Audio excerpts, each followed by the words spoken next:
want to take you back to a time in the recent past when a somewhat awkward white guy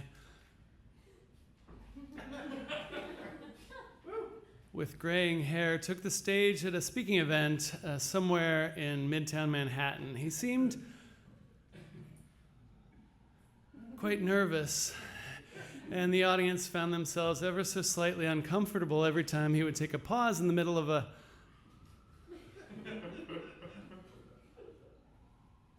sentence. But trust me, I know the end of the story, and you don't need to worry. He appeared to be short of breath whenever he paused, but he kept going with his pre-written speech. The speech was entitled An Experiential and Experimental Treatise on the Power of Music and the Lack Thereof in Early 21st Century America. Confusingly, the speech seemed to have absolutely nothing to do with music. If anything, it had more to do with silence, or at least the cessation of sound coming from the person speaking. In the mid-20th century, the composer John Cage wrote a famous piece entitled 4 minutes and 33 seconds, in which a pianist sat at a piano on a concert stage, opened the piano lid, and proceeded to not play a single note for precisely 4 minutes and 33 seconds. People referred to 433 as the silent piece. John Cage later said they missed the point. There's no such thing as silence. What they thought was silence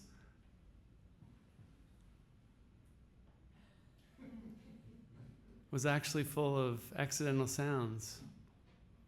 Now, the people gathered in Midtown on that particular cool September evening in the early 21st century could actually hear quite a lot of sound happening in the spaces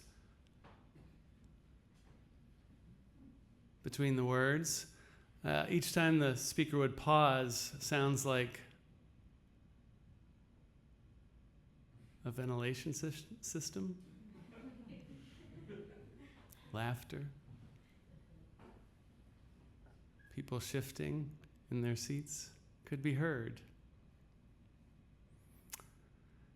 People would later report in the audience that they somehow felt more alive in those pauses.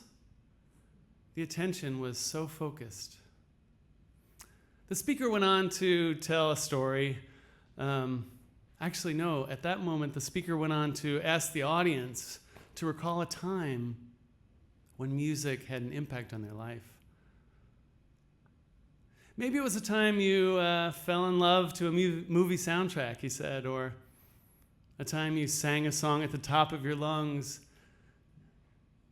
in your high school bedroom, or maybe a time that music saved you.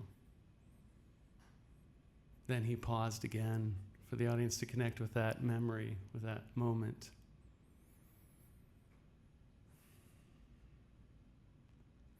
I mean, after that, the talk kind of meandered. Honestly, as some talks do. The speaker told a story about how when he was 6, and he started taking organ lessons because he apparently was acting out in school, and about how he later transitioned to the piano and fell in love with the instrument, and about how in high school he discovered Billy Joel. Okay, setting aside any opinions you or I might have about Billy Joel or white guys or the 20th century, the audience was then kind of drawn in when the speaker got a little choked up when he told about the time when he was 16 and he played Piano Man for his dad. In the back room of their ranch-style house in Cincinnati, Ohio, in the late 20th century. And his dad cried tears of joy because his dad was proud of his son. And he was moved by the music. And the kind-hearted audience was also moved when the speaker shared that his father died just a few short months later. And as the audience settled into the rhythm of the speech, pauses and all, a truly remarkable thing happened. In the next pause, an unexpected sound emanated not from the stage, but from the audience. The sound was the sound of a single person humming a sustained tone.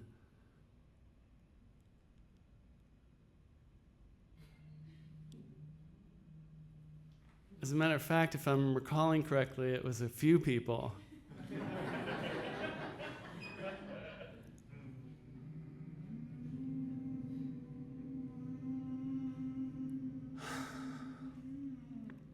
And it was breathtaking.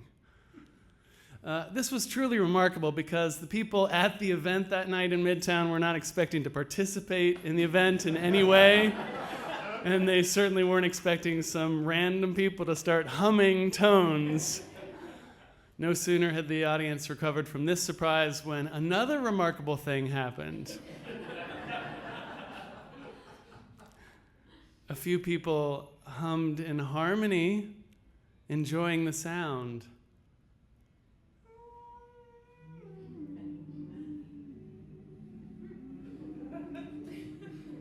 And there was a crescendo, as I recall.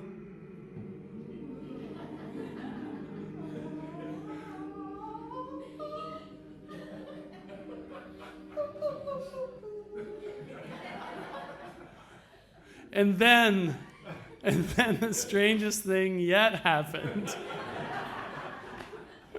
There was a moment, a completely unrehearsed moment, in which the speaker said some lyrics, and look, I cannot overemphasize this to you. There was absolutely no rehearsal.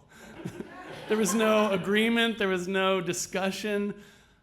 But what happened on that remarkable evening in September, I offer to you here without explanation or apology. Okay, look, this room full of people had shared something together that night. And music was the only reasonable way to conclude this shared experience. They had shared discomfort, laughter, recollection of deep memories, a profound experience of listening in the present moment, courage in the face of the unexpected, maybe a quiet tear of joy, and yes, dare I say it, a deep connection to their fellow humans. And so, even though it was corny as shit to everybody gathered there that night, the speaker spoke some lyrics and someone sang, "It's a pretty good crowd for a Saturday."